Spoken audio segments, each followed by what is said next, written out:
Graças a Deus. Meus irmãos, eu vos cumprimento com a bendita paz do Senhor. Quem está feliz aí, dá uma glória a Deus. Quem está alegre, dá um aleluia.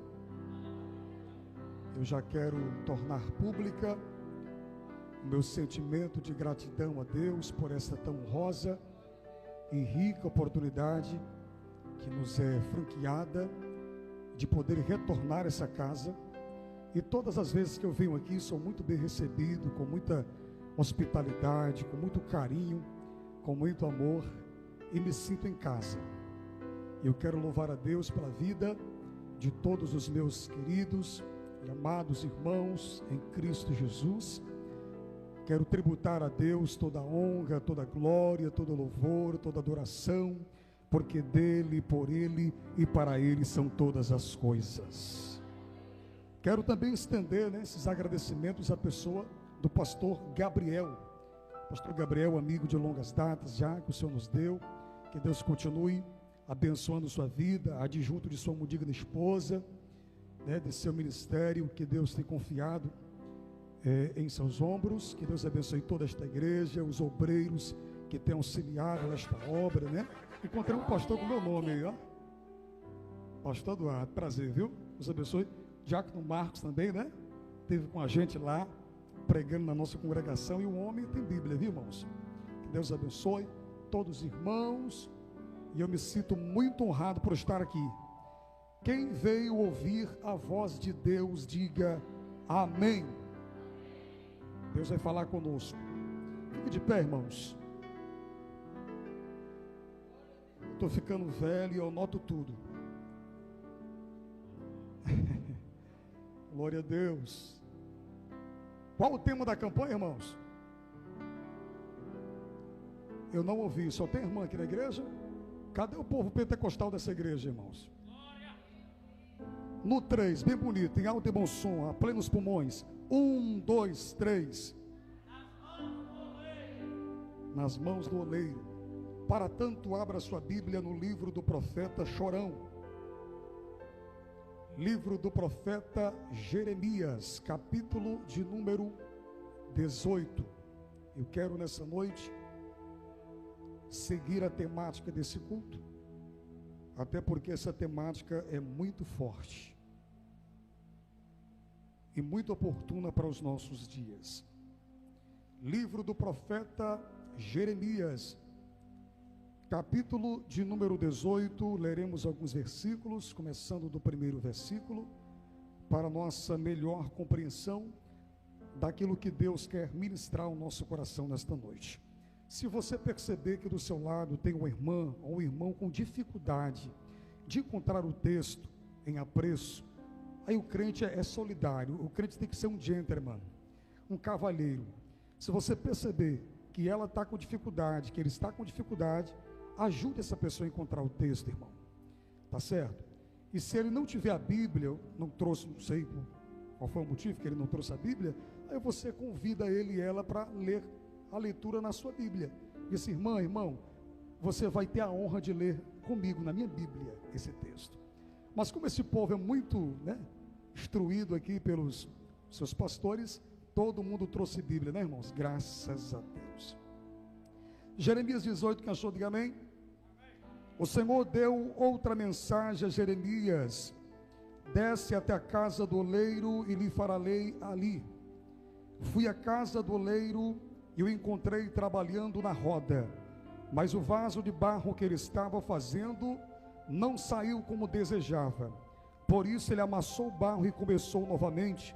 Então o Senhor me deu esta mensagem: ó Israel, acaso não posso fazer com vocês o mesmo que o oleiro fez a esse barro? Como o barro está nas mãos do oleiro, vocês estão nas minhas mãos. E você diz amém? Pode sentar. Glória a Deus. Coisa boa nós estarmos aqui com os irmãos, adorando ao Senhor, bendizendo, exaltando o seu maravilhoso nome, porque Ele é bom e eterna a sua misericórdia. Queridos e amados irmãos em Cristo Jesus, noiva de Cristo aqui reunida, visitantes que estão conosco hoje aqui, da qual somos tais. Quando foi me feito o convite pelo pastor Gabriel Renan para estar ministrando nesta campanha, eu vi o tema da campanha, eu confesso que o meu coração queimou. Esse tema é forte. Só de você ler o texto, você já sente algo diferente. É ou não é? E nós estamos diante, queridos, de um texto bastante reproduzido nas páginas veterotestamentárias.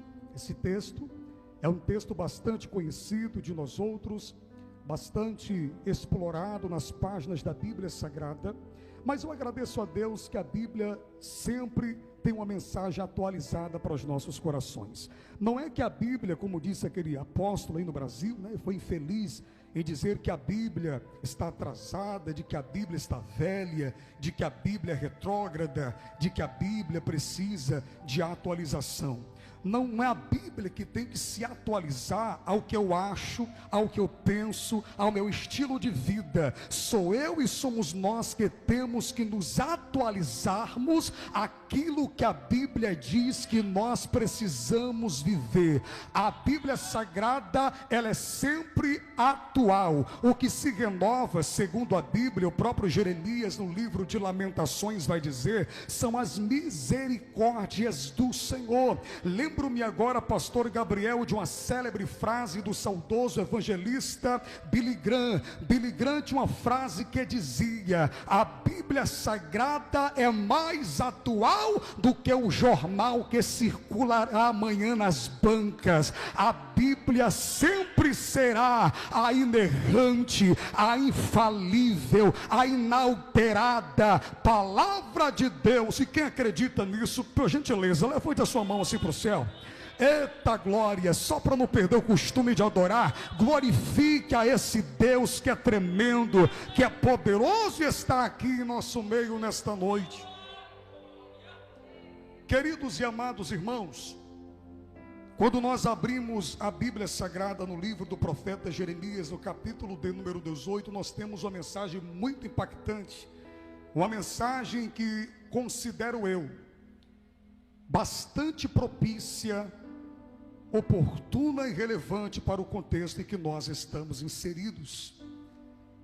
Jeremias, ele nasce em uma cidade chamada Anatote, cidade esta que ficava aproximadamente a 3 quilômetros da capital do Reino do Sul, que era a capital de Jerusalém. E Anatote era um vilarejo sacerdotal, da onde descendia, da onde vinham os grandes sacerdotes e sumos sacerdotes da época. Então logo nós entendemos aqui, queridos e amados irmãos em Cristo Jesus, que Jeremias fazia parte de uma linhagem sacerdotal. Jeremias, ele era descendente direto dos coatitas. Jeremias, ele fazia parte do tronco araônico. O seu pai se chamava Ilquias. E é bom, importante ressaltarmos aqui o significado do nome Ilquias. Ilquias significa: o Senhor é a minha porção, o Senhor é a minha herança. E o nome Jeremias significa: o Senhor lança, ou o Senhor edifica. E desde pequeno Jeremias aprendeu com seu pai, que era um sacerdote, que era o homem espiritual da nação. Para quem não sabe, o sacerdote, ele era um paradigma, ele era um paladino de santidade e de pureza, ele era um espelho para a sua nação. A nação tinha que olhar para o sacerdote e enxergar enxergar no sacerdote um homem puro, um homem santo, um homem com uma vida de abnegação diante de Deus, um homem com uma vida exemplar. As pessoas deveriam, meu nobre e querido pastor Gabriel, olhar para um sacerdote e desejar ter o mesmo estilo de vida que o sacerdote tinha, e desejar ser como o sacerdote era, alguém que era exemplar, alguém que tinha uma vida devotada a Deus, devotada à obediência aos estatutos e aos mandamentos, e uma vida de oração. E é nesse ambiente espiritual que nasce o profeta, que é protagonista da história que nós passamos nesta noite a narrar para você. E na idade de 10 anos aproximadamente, o rei Manassés, um dos piores reis de Judá, e é muito importante eu abrir o cenário para que vocês tenham nesta noite uma visão periférica, uma visão panorâmica do cenário degradante, de declínio, de apostasia espiritual em que Deus vai levantar o profeta Jeremias. Nesse período do profeta Jeremias, já fazia muitos anos que o reino havia se dividido. Amados, o Reino Unido durou 120 anos, 40 anos dos reinados de Saul, 40 anos de reinado do grande rei Davi, e mais 40 anos de reinado do seu filho Salomão. Com a morte de Salomão, quem assume o trono é o seu filho chamado Roboão. Mas por causa da sua má gestão, por causa da sua má administração, houve um inciso, houve uma divisão, houve uma diáspora no meio do reino. Jeroboão primeiro logo divide o povo. Reino do norte, 10 tribos, capital Samaria. Reino do sul, 2 tribos, a saber, Judá e Benjamim, capital Jerusalém. E já fazia 70 anos aqui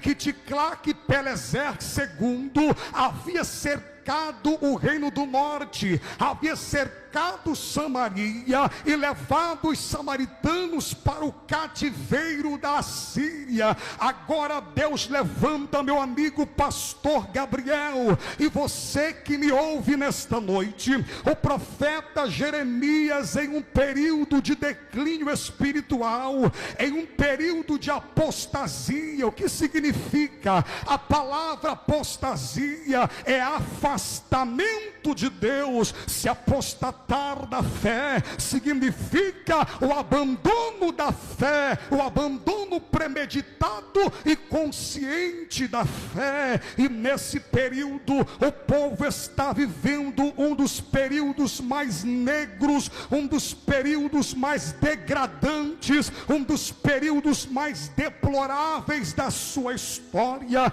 Estava adulterando espiritualmente. Eles abandonaram, pastor Gabriel, o altarzinho de Deus, que era feito de pedras que não eram lavradas, eram pedras brutas, e estavam erigindo altares aos deuses pagãos da Mesopotâmia antiga. Estavam oferecendo seus filhos na fogueira para Moloque, estavam oferecendo a Baal, Astarote, Azera e tantos deuses daquela época. E Deus, imagino eu, olhava do céu para a terra, e Deus disse: esse povo não entendeu nada, porque Deus escolheu Israel para que fosse uma nação santa. Deus escolheu Israel dentre tantas outras nações da terra, nações mais numerosas, nações mais poderosas, nações com um exército mais treinado e preparado. Aí Deus disse: amei a Jacó, escolhi esse povo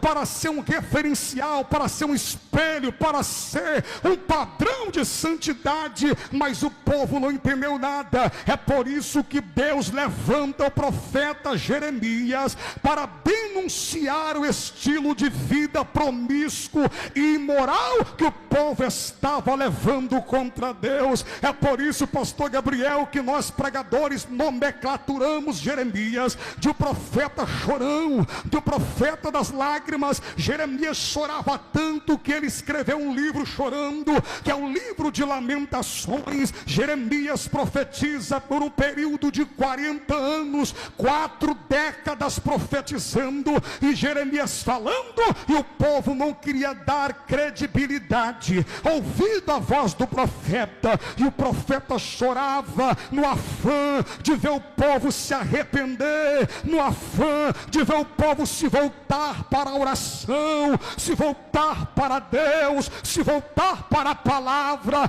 E quanto mais o profeta profetizava, mais o povo se afastava de Deus, até que Deus mostra uma visão ao profeta Jeremias, e ele vê uma panela fervendo que vinha da banda do norte, e Deus diz: olha, essa panela de pressão que está fervendo são os caldeus, a cidade será cercada, os caldeus virão com muita ira contra a cidade de Jerusalém, sobre a tutela do grande líder militar Nabucodonosor, e esse povo vai ser levado cativo e vai passar 70 anos ali em Babilônia. Aí o povo, o pastor Gabriel, quem lê a Bíblia sabe, quem já leu o livro do profeta Jeremias, todos sabem, começaram a achar graça, começaram a dizer: Jeremias, tu está delirando, rapaz, tu está ficando doido, nós somos a nação eleita, Jeremias, nós somos o povo escolhido por Deus, nós somos os guardiões da lei, Deus olhou do céu e nos escolheu, nada vai nos acontecer. Aí sabe o que é que o rei fazia? Ele alugava profetas falsos para profetizar para o povo: fiquem tranquilos, nada nos acometerá, nada nos acontecerá, a grande Jerusalém não será cercada. Mas Deus levanta Jeremias para ser aleluia, uma voz de denúncia ali, e para dizer ao povo: vocês precisam se converter dos seus maus caminhos e se voltar para Deus, senão o juízo de Deus virá sobre vós. Deixa eu sair da introdução, gente. Deus levanta Jeremias, e agora no capítulo 18 Deus faz um convite para o profeta: Jeremias, desce a casa do oleiro. O que é que ele manda Jeremias fazer? Desce a casa do oleiro, e lá te mostrarei como é que o oleiro faz. Lá eu vou te mostrar como é que o oleiro trabalha. O vaso representava aqui, dentro da exegese do texto, a casa de Israel. O oleiro aqui representa Yahvé. Deus vai mostrar, meu pastor, para Jeremias o que ele desejava fazer com o povo: fazer deles um vaso, meu pastor Eduardo, um vaso em suas mãos. Nós conhecemos a história: o povo não quis ser vaso, o povo quis continuar sendo barro. É triste quando o crente não quer ser moldado pelas mãos do oleiro. Eu quero nessa noite, queridos, em rápidas palavras, porque o tempo não espera por ninguém, falar sobre as 7 fases do barro para se tornar um vaso. É muito bonito quando você passa naquelas olarias, naquelas lojas, né? Você vê aqueles vasos bonitos, bem trabalhados, aquela coisa linda, né? Alguns diferentes, com uma anomalia diferente. Aí você compra, chega em casa, coloca uma plantazinha. É bonito ou não é? Só que é um processo doloroso para que o barro se torne um vaso. E eu quero rapidamente compartilhar com vocês algumas fases, alguns passos, todo o processo para a confecção do vaso. Segundo os geólogos, gente, existem 200 tipos de barro. Quantos tipos de barro existem? Dos 200 tipos de barros que existem na terra, apenas 8 servem para fazer o vaso. Quantos tipos de barro servem para fazer vaso? Só 8. A primeira fase no processo da confecção do vaso é extrair o barro da terra. Eita glória! E detalhe, o olheiro sabe qual é o barro que é útil. É assim, meu pastor? O olheiro sabe qual é o barro certo para fazer o vaso. Levanta a mão porque eu não aguento. Aleluia. Eu sou um pregador direto, gente. Deus não errou quando escolheu você. Deus não errou quando escolheu você. Jesus disse: não foi vocês que me escolheram, mas eu vos escolhi e vos nomeei para que vades e deis fruto, e o vosso fruto permaneça para a vida eterna. Foi Deus que te escolheu. Você estava lá no barreiro do mundo, você estava lá subjugado pela cocaína, pelo hipnol, pela aranha, pelo diazepam, pela maconha. Você estava lá escravizado no alcoolismo, você estava lá escravizado na prostituição, na fornicação, na jogatina, na chocarrice. Aí o oleiro foi lá e disse assim: esse aqui que eu quero. A sociedade olhava e dizia: esse maconheiro aí já batia o martelo, é cadeia ou cemitério. Aí Deus chegou lá e disse: é esse aqui que eu quero. Levanta a mão, levanta a mão. Só quem veio adorar nesta noite, Deus te escolheu e ponto final. Não importa o seu passado, não importa quão negra seja a tua história, Ele te escolheu. O profeta Jeremias, lá no capítulo 5 do seu livro, ele teve uma experiência profética com Deus, quando ele tinha só 15 para 16 anos de idade. Deus olha para Jeremias e diz: antes que te formasse no ventre, eu te conheci. Antes da tua mãe te conceber, eu já te constituí profeta. Ei, quando você ainda era uma substância sem forma no útero da sua mãe, Deus já havia te escolhido. Já havia um plano de Deus traçado na eternidade. Bom, Gabriel, vou dar lugar hoje. Alabaraçai de Rébia, Cato, Tébia. Que foi escolhido por Deus aí? Você veio todo quebrado lá do barreiro do mundo, né? É um barro bruto, cheio de química, cheio de raiz, cheio de pedras, cheio de bolhas de ar. Aí o Espírito Santo foi limpando, aí o Espírito Santo vai purificando, e hoje você está aí. Eita, eu sinto Deus aqui. Eu sinto Deus aqui nessa noite. Ele te escolheu. Eita glória. Ele te tirou lá do lamaçal do pecado.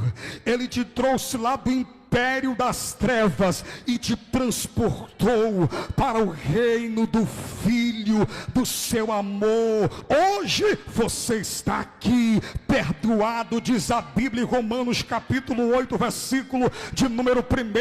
Agora já nenhuma condenação há para aqueles que estão em Cristo Jesus, que não anda segundo a carne, mas segundo o Espírito, porque a lei do Espírito de vida vos libertou da lei do pecado e da morte. Você foi escolhido. Olha para quem está do teu lado aí com autoridade, vai, com cara de profeta e de profetiza. Diz para ele, diz para ela: Deus te escolheu. Eita glória. No meio de tantos, Deus te escolheu. Quando o mundo olhava para você, a sua mãe, seu pai, sua família não acreditava na sua recuperação, Deus olhou para você e disse: ela, tu és meu. E a Bíblia está recheada de passagens bíblicas que falam sobre isso. Mas vamos continuar. Essa é a primeira fase. Ele escolhe o barro, e o barro certo, para fazer o vaso. Cada um aqui tem uma chamada de Deus diferente. Um tem uma chamada para pastorear, outro tem chamada para ganhar almas, outro tem chamado para ensinar, outro tem uma mensagem avivalista. Cada um tem um chamado. Fique na posição que Deus te colocou. A segunda fase para a confecção do vaso é peneirar. O vaso é peneirado, é tirar do barro as pedras.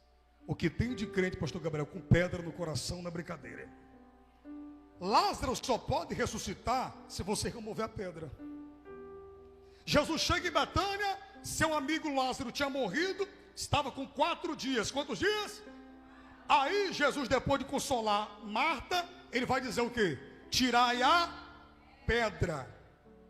Agora vamos raciocinar. Jesus poderia remover a pedra sem esforço humano, sim ou não? Mas por que ele ordena que os homens tirem a pedra? Ele está respeitando princípios. Porque aquilo que está dentro do nosso alcance, aquilo que está dentro da nossa possibilidade de fazer, Deus não vai mover uma unha. O que é possível, você faz. Agora fazer Lázaro reviver, eu faço. Remova a pedra nessa noite da dúvida, a pedra da incredulidade, e Deus vai fazer milagre. É o processo que retira as pedras, que retira a raiz de amargura, a falta de liberação de perdão. E o que tem de crente doente dentro da igreja, gente, com doenças psicossomáticas, emocionais, por falta de liberar perdão, não é brincadeira. Esse processo aqui, pastor, fala do novo convertido, quando ele sai do barreiro do mundo e entra no processo chamado de regeneração. Como é o nome do processo, irmãos? Novo nascimento. Tito capítulo 3, versículo 5. E fostes lavados e regenerados pela lavagem da água, pela palavra. Você vem em um barro bruto, cheio de raiz de amargura, cheio de pedra, cheio de vícios, cheio de hábitos, cheio de pecados de estimação. Aí a palavra de Deus vai te tratando. Deus usando o pastor Gabriel aqui, doutrinando, usando o pastor Iranildo, ensinando. Aí vai tirando de você as pedras, vai tirando de você as raízes, toda a química do barro vai saindo, e Deus vai te limpando pela palavra. Jesus, na oração sacerdotal